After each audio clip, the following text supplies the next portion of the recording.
ಏನ್ಲ ನಿಮ್ಮ ಅಪ್ಪ ತಗೋನೆ ಯಾರು ನಿಮ್ಮ ಅಪ್ಪ ಸೆಂಚುರಿ ಗೌಡ ಸರಿ ಬಿಡು ಅವೆಲ್ಲ ತಗೋಬಾ ಹೂವು ಹುಸಿ ಜೋರಾಗೆ ತಗೋಬಾ ಇಲ್ಲಿ ಜೋರಾಗಿ ಹಾಕಿ ಕಳಿಸ್ಮ ಬದುಕವನ 100 ವರ್ಷ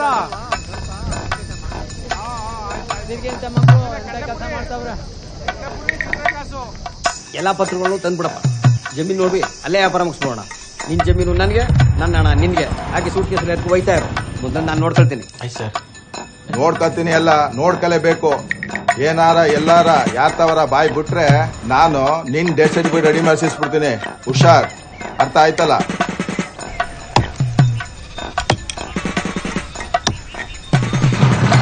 ನೋಡು ಇಲ್ಲಿ ನೆಲ ತಿಸ್ಕೊಂಡು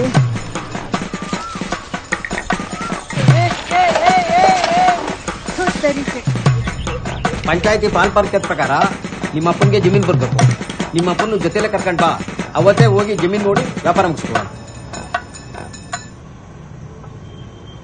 ಏನ್ ನೋಡ್ತಾ ಇದೀಯಾ ನಮ್ಮ ಅಪ್ಪನ ಸತ್ತವನೆ ಸರ್. ಓಹೋ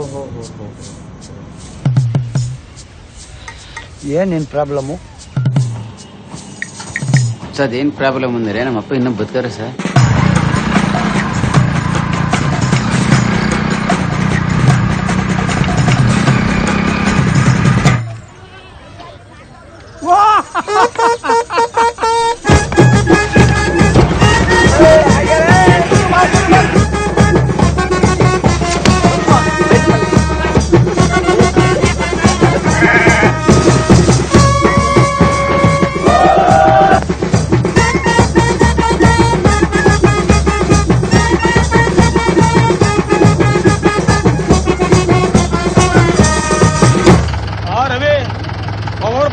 ಮಾಂಸೂಟ ಅಂತ ನಡಿ ಟೈಮ್ ಆಯ್ತು ಬೇಗ ಹೋಗಮ್ಮ ಅವರು ಹೋಗುದಾ ಹೆಚ್ಚಿಗೆ ಜನ ಆದ್ರೆ ಮಾಂಸ ಕಮ್ಮಿ ಆಯ್ತದ ಅಲ್ಲಿ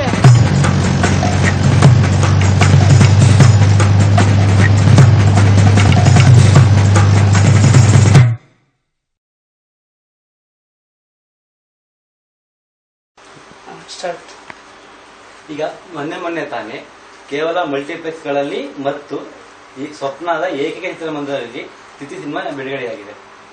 ತಿಥಿ ಸಿನಿಮಾ ಬಿಡುಗಡೆ ಮೊದಲನೇ ರಾಜ್ಯ ಮಟ್ಟದಲ್ಲಿ ಮತ್ತು ಅಂತಾರಾಷ್ಟ್ರೀಯ ಮಟ್ಟದಲ್ಲಿ ಬಹಳ ಮನ್ನಣೆ ಪಡೆದಿರುವಂತಹ ಚಿತ್ರ. ಈ ಚಿತ್ರದಲ್ಲಿ ಹೊಸ ಮುಖಗಳು ಮತ್ತು ಹೊಸ ಪ್ರತಿಭೆಗಳೇ ಹೆಚ್ಚಾಗಿ ಕಾಣಿಸಿಕೊಂಡು ಕೂಡ ಈ ಏನು ಈಗ ಐಟಿ ಬಿಟಿ ವಲಯದ ಮತ್ತು ಸಿನಿಮಾಗಳಿಗೆ ಕನ್ನಡ ಸಿನಿಮಾಗಳಿಗೆ ಓದೇ ಇರುವಂತಹ ಪ್ರೇಕ್ಷಕರನ್ನ ಸೆಳೀತಾ ಇದೆ. ಇದರ ಕುರಿತಂತೆ ನಿಮ್ಮ ವಿಮರ್ಶೆ ಹೇಗೆ? ತಿಥಿ ಚಿತ್ರ ಕರ್ನಾಟಕದ ಚಿತ್ರರಂಗ ಮತ್ತು ಅಖಿಲ ಭಾರತ ಮಟ್ಟದ ಚಿತ್ರರಂಗ ಮಾತ್ರ ಅಲ್ಲದೆ ವಿಶ್ವದ ಚಿತ್ರರಂಗಕ್ಕೂ ಅನೇಕ ಪ್ರಥಮಗಳ ಕೊಡುಗೆಯನ್ನು ನೀಡಿದೆ.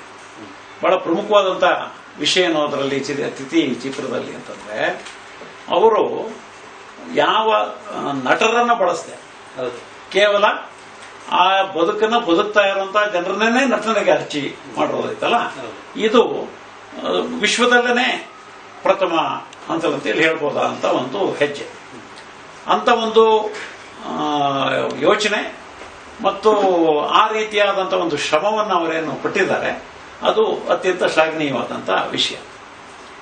ಮತ್ತೆ ಅದರ ಜೊತೆ ಒಳಗಡೆ ಸಾಮಾನ್ಯವಾಗಿ ಹೊಸ ಅಲೆಯ ಚಿತ್ರಗಳು ಅಂತ ಹೇಳಿ 60 ಮತ್ತು 70ರ ದಶಕದಲ್ಲೇನು ಬಂತು 60 ಚಿತ್ರಗಳು, ಆ ಚಿತ್ರಗಳು ತಮ್ಮ ನಿಧಾನಗತಿಯಿಂದ ಮತ್ತು ಅದರದೇ ಆದಂಥ ವಿಶೇಷವಾದಂಥ ಒಂದು ದೃಷ್ಟಿಕೋನದಿಂದ ಕೇವಲ ಮೇಲ್ಸ್ತರದ ಇವರಿಗೆ ಮಾತ್ರವೇ ಜನಗಳಿಗೆ ಮಾತ್ರವೇ ಪ್ರಿಯವಾಗಿ ಅದು ಥಿಯೇಟರ್ಗಳಿಗೇನೆ ಬರದಂಥ ಪರಿಸ್ಥಿತಿ ಉಂಟಾಗಿತ್ತು.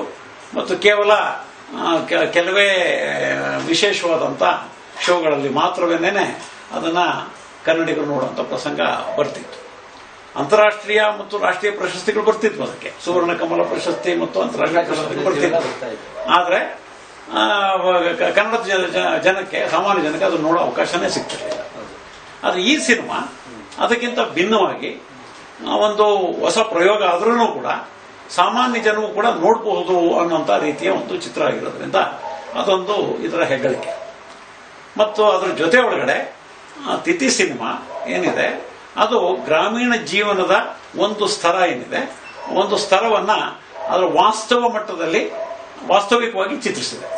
ಅವರ ಬದುಕು, ಅವರ ಕಷ್ಟ, ಇವೆಲ್ಲ ಅವರ ಒಳಗಡೆ ನಡೆಯುವಂತ ಅನೇಕ ವಿದ್ಯಮಾನಗಳು ಇವೆಲ್ಲವನ್ನು ಕೂಡ ಭಾರಿ ವಾಸ್ತವಿಕ ಮಟ್ಟದಲ್ಲಿ ಅದು ಚಿತ್ರಿಸಿದೆ ಅನ್ನೋದೇನಿದೆ.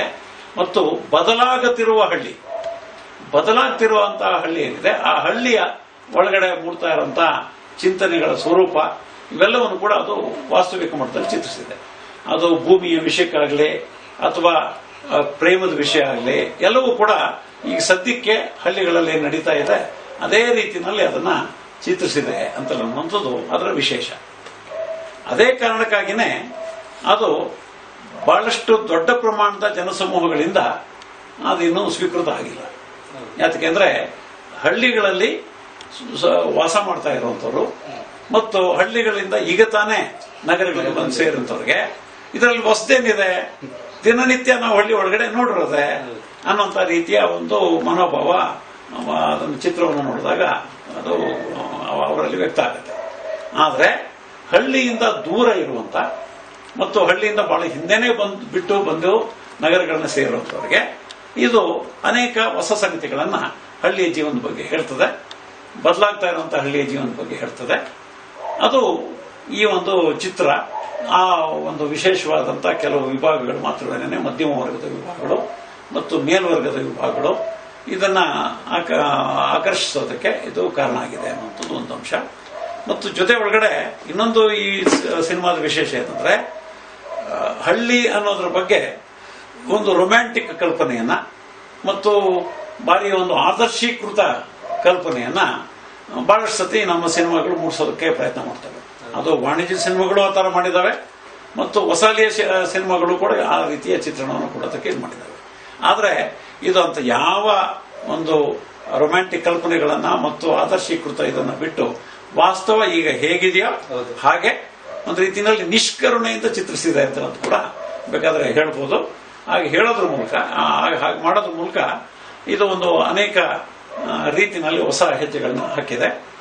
ಮತ್ತೆ ಆದ್ರೆ ಒಂದು ಬಹಳ ಪ್ರಮುಖವಾದಂತಹ ಕೊರತೆ ಇದರಲ್ಲಿ ಕಾಣ್ತಿರೋದೇನೆಂದ್ರೆ, ಅಲ್ಲಿ ಹಳ್ಳಿಗಳ ಜೀವನದ ಒಂದು ಸ್ತರಕ್ಕೆ ಮಾತ್ರವೇ ಅದು ಸೀಮಿತ ಆಗಿದೆ. ಹಳ್ಳಿಗಳ ಒಳಗಡೆ ಇರುವಂತ ಜಾತೀಯತೆ, ಅಸ್ಪೃಶ್ಯತೆ ಮೊದಲಾದಂತ ಅನೇಕ ಆಯಾಮಗಳಿದ್ದಾವೆ. ಅದ್ರ ಬಗ್ಗೆ ಅದೇನು ಇದು ಮಾಡ್ತಾ ಇಲ್ಲ. ಒಂದು ಘಟನೆ ಮೇಲೆ ಎಳ್ಕೊಂಡು ಹೋಗಿದ್ದಾರೆ, ಒಂದು ಘಟನೆ ಇಟ್ಕೊಂಡು ಒಂದು ಸ್ತರದ ಜೀವನವನ್ನು ಮಾತ್ರ ಚಿತ್ರಿಸಿದ್ದಾರೆ. ಅದೇ ತಿಥಿಗೆ ಅಲ್ಲಿ ದಲಿತರಿಗೆ ಅವಕಾಶ ಇತ್ತಾ ಇಲ್ವಾ, ಊಟ ಮಾಡಕ್ಕೆ ಅವಕಾಶ ಇತ್ತಾ ಇಲ್ವಾ, ಊಟ ಮಾಡಕ್ಕೆ ಅವ್ರನ್ನ ಎಲ್ಲಿ ಕುಂಡ್ರಿಸಿದ್ರು, ಅಕಸ್ಮಾತ್ ಅವ್ರಿಗೆ ಊಟ ಕೊಟ್ರೆ ಎಲ್ಲಿ ಕುಂಡ್ರಿಸಿ ಊಟ ಹಾಕಿದ್ರು, ಅವರು ಎಲ್ಲರೂ ಜೊತೆ ಒಳಗಡೆ ಕುಂತು ಊಟ ಮಾಡಿದ್ರ ಇಲ್ವಾ, ಈ ತರದ ಅನೇಕ ಅಂಶಗಳು ಅದರಲ್ಲಿ ಬರುವಂತ ಸಾಧ್ಯತೆಗಳಿತ್ತು. ಅದೇ ಕಥೆಯವರು ವಿಸ್ತಾರವಾಗಿ ಎಳೆದು ಬಿಟ್ಟಿದ್ದಾರೆ. ಅದನ್ನ ಕೆಲವನ್ನ ಕಟ್ ಮಾಡಿ ಈ ತರ ವಿಷಯ ಸೇರಿಸಿದ್ರೆ ಅದು ಅವಶ್ಯ ಇದಾಗ್ತಾ ಇತ್ತು. ಅಂದ್ರೆ ಅದರಲ್ಲಿರುವಂತ ಕೆಲವು ಅಂಶಗಳನ್ನ ಕಟ್ ಮಾಡಿ ಈ ಅಂಶಗಳನ್ನು ಸೇರಿಸಿ ಮಾಡೋದಕ್ಕೆ ಸಾಧ್ಯ ಇತ್ತು. ಆಗ ಹಳ್ಳಿಯ ಜೀವನದ ಪೂರ್ಣ ಚಿತ್ರಣ ಸಿಗ್ತಿತ್ತು. ಇದು ಕೇವಲ ಒಂದು ಕ್ರಾಸ್ ಸೆಕ್ಷನ್ ಅಂತೇಳಿ ಒಂದು ಮಾತನ್ನ ಇಂಗ್ಲಿಷ್ ನಲ್ಲಿ ಬಳಸ್ತಾರೆ. ಆ ಕ್ರಾಸ್ ಸೆಕ್ಷನ್ ನ ಇದು ಮಾತ್ರನೇ ಅಭಿಪ್ರಾಯವನ್ನು ಮಾತ್ರ ಇದು ಬಿಂಬಿಸುವಂತ ರೀತಿಯಲ್ಲಿ ಆಗಿದೆ. ಆದ್ರೆ ಇದೊಂದು ವಿಶೇಷವಾದಂತಹ ಹೊಸ ರೀತಿಯ ಪ್ರಯತ್ನ ಆಗಿರೋದ್ರಿಂದ ಇಂಥ ಒಂದು ಪ್ರಯತ್ನ ಈ ತಂಡದಿಂದ ಮುಂದಕ್ಕೆ ಇನ್ನು ವಿಶಾಲವಾದಂತಹ ರೀತಿಯಲ್ಲಿ ಇನ್ನು ಅನೇಕ ಹೊಸ ಚಿತ್ರಗಳನ್ನು ಕೊಡಬಹುದು ಅನ್ನೋಂತ ಒಂದು ಇದನ್ನಂತೂ ಹುಟ್ಟಿಸಿದೆ. ಆದ್ದರಿಂದಾಗಿ ಅಂತ ಒಂದು ಚಿತ್ರಗಳಿಗೆ ನಾವು ಕಾದು ನೋಡಬೇಕಾಗಿದೆ. ಸರಿ, ಈಗ ಸಿನಿಮಾಯಿಂದ ಹೊರಗಡೆ ಬಂದು ನೋಡೋದಾದ್ರೆ ಈಗ ಈ ತರ ಹೊಸ ಸಿನಿಮಾಗಳು ಏನೋ ಈಗ 14, 15, 16 ಬಂದಂತ ಹೊಸ ತಂಡಗಳು ಹೊಸ ಹೊಸ ಪರಿಕಲ್ಪನೆ ಚಿತ್ರಗಳನ್ನ ಮಾಡ್ತಾ ಇದಾವೆ. ಉದಾಹರಣೆಗೆ ದಂಗಿತರಂಗ ಇರ್ಬೋದು, ಲಾಸ್ಟ್ ಬಸ್ ಅಂತ ಸಿನಿಮಾ ಇರ್ಬೋದು, ಈಗ ತಿಥಿ ಬರ್ತಾ ಇದೆಯಲ್ಲ, ಇದು ಕನ್ನಡ ಚಿತ್ರರಂಗಕ್ಕೆ ಯಾವ ರೀತಿಯ ಹೊಸ ಹೊಸ ಕೊಡುಗೆಗಳು ಮತ್ತು ಮುಂದಿನ ದೃಷ್ಟಿಕೋನವಾಗಿ ಹೇಗೆ ಕಾಣಬಹುದು? ಒಂದು ಬಹಳ ನಮಗೆ ಸಂತೋಷವಾದಂತಹ ಸಂಗತಿ ಏನಂತಂದ್ರೆ, ಈ ಎಲ್ಲ ನಿರಂತರವಾಗಿ ದಶಕಗಟ್ಟಲೆ ಕನ್ನಡ ಚಿತ್ರರಂಗ ಈ ಕಮರ್ಷಿಯಲ್ ಮಸಾಲೆ ಚಿತ್ರಗಳಿಂದ ತುಂಬಿ ಹೋಗಿ ಅದು ಜನತೆಗೆ ಒಂದು ಚಿಂತನೆಗೆ ಯಾವುದೇ ರೀತಿಯ ಎಡೆ ಇಲ್ಲದಂತ ಮತ್ತು ಸರಿಯಾದಂತ ಮನರಂಜನೆಯನ್ನು ಕೂಡ ಕೊಡಲಾಗದಂತ ಸ್ಥಿತಿಯನ್ನು ಅದು ತಲುಪಿತ್ತು. ಇವಾಗ ಚುನಾವಣೆಗಳಲ್ಲಿ ಬೇರೆ ನಮಗೆ ಇದಿಲ್ಲ, ಪರ್ಯಾಯ ಇಲ್ಲ, ಬೇರೆ ಆಯ್ಕೆಗಳಿಲ್ಲ ಅಂತ ಹೇಳಿ ಇರುವಂತವಕ್ಕೇನೆ ಹೆಂಗೆ ಒಟ್ಟು ಇದು ಮಾಡಿ ಬರ್ತಾರೋ ಅದೇ ರೀತಿ ಒಳಗಡೆ ಥಿಯೇಟರ್ ನಲ್ಲಿ ಏನ್ ಬರ್ತದೋ ಅದನ್ನೇ ನೋಡ್ಬೇಕಂತ ಅನಿವಾರ್ಯತೆಗಳನ್ನ ಇದರಲ್ಲಿ ಪೂರ್ತಿಯಾಗಿ ಆ ರೀತಿ ಚಿತ್ರರಂಗ ಕೊಳತು ಹೋಗ್ತಾ ಇತ್ತು, ಕೊಳಚೆ ನೀರಾಗ್ತಾ ಇತ್ತು. ಅಂತ ಸಂದರ್ಭದಲ್ಲಿ ಒಂದು ಹೊಸ ಗಾಳಿ ಬೀಸ್ದಂಗೆ ಈ ಚಿತ್ರಗಳು ಬಂದಿದ್ದಾವೆ. ಇದು ಭಾರಿ ಸಂತೋಷದ ಸಂಗತಿ. ಆದ್ರೆ ಅದೇ ಸಂದರ್ಭದಲ್ಲಿ ಒಂದು ಸಾಮಾಜಿಕ ಬದ್ಧತೆ ಈ ಚಿತ್ರಗಳ ಒಳಗಡೆ ಇನ್ನೂ ಪ್ರವೇಶ ಮಾಡಬೇಕಾಗಿದೆ. ಆ ಸಾಮಾಜಿಕ ಬದ್ಧತೆ ಮತ್ತು ಈ ಹೊಸ ರೀತಿಯ ಅಲ್ಲಿ ಜನರನ್ನ ಆಕರ್ಷಿಸುವಂತ ರೀತಿಯಲ್ಲಿ ಸಿನಿಮಾ ಮಾಡುವಂತ ಇದೇನಿದೆ, ಎರಡೂ ವಿಧಾನಗಳನ್ನ ಪೋಣಿಸಿಕೊಂಡು ಮುಂದಿನ ದಿನಗಳಲ್ಲಿ ಚಿತ್ರರಂಗ ಹೊಸ ಹಾದಿಯನ್ನ ತೆರೆಯಲಿ ಅಂತ ನಾವು ಆಶಿಸ್ತೀವಿ. ಧನ್ಯವಾದಗಳು.